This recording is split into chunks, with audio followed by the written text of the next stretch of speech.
Joining me now is Andrew O'Donnell. He is the founder of Market Mindset. Great to see you, sir. It's great to meet you. It's great to run into you here at the show. It's been quite a show so far. How you found it? Oh, it's a great event. My first one was 2020, pre-pandemic, and now here we are 3 years later. So you're used to doing the interviewing. Yeah, things are turning around here. But so let's find out more about Market Mindset and these digging deeper videos that you do. Yeah. So Market Mindset is there. We really want to be big promotional people for this sector, for the mining sector, to get the word out about all of this green shift, all of this shift in energy and change that we're going through.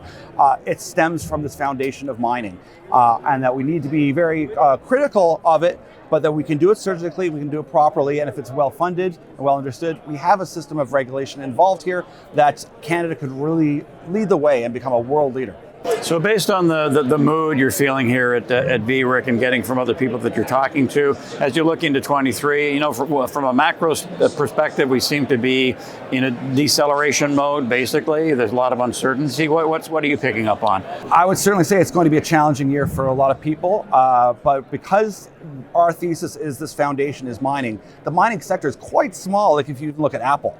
So there's a large amount of growth that can come there. And I think the more that people realize, between the Department of Defense in the US saying they're looking at Canadian assets and projects in mining, we see this need for uranium and small modular reactors, and people are really focused on, okay, we know there's climate change issues, what are the actual solutions? They're going to come to terms with this is where all the materials come from, and once again, can we do it properly and not NIMBY, not in my backyard, but say we want it in our backyard so that you have a say in it and you can fund it properly. And that's where Canada, I think, really has a head start.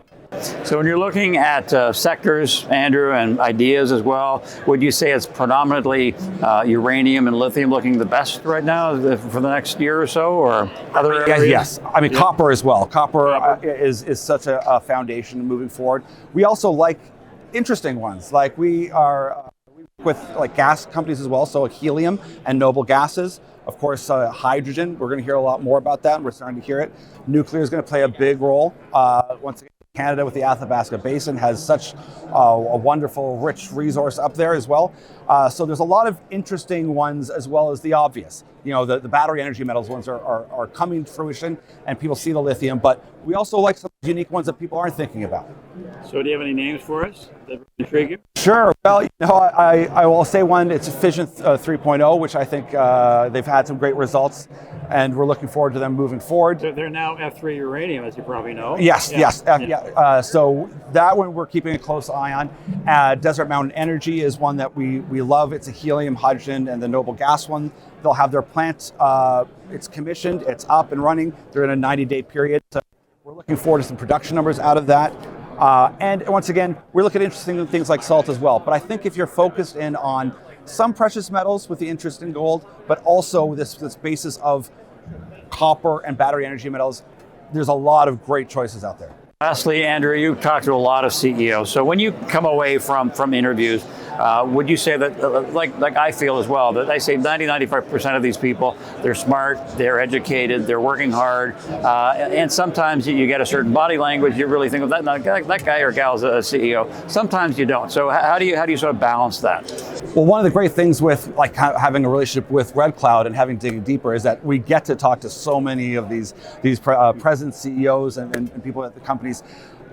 You can really tell when they're excited, and if they and we try to harness that too. Is that let's get them talking comfortably about something, and you'll get that sense that they're excited about the project.